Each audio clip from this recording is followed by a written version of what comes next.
I went on the Shinrin-yoku excursion with Mystic Tree, led by Lawrence. My It was great to connect with nature because in our city life we take things for granted, and we just zip around and we we just it's a rat race. But this was uh, an experience which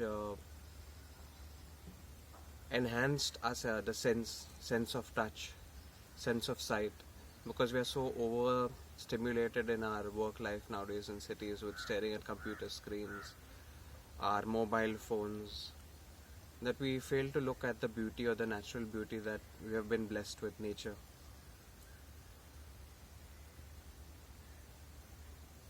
One day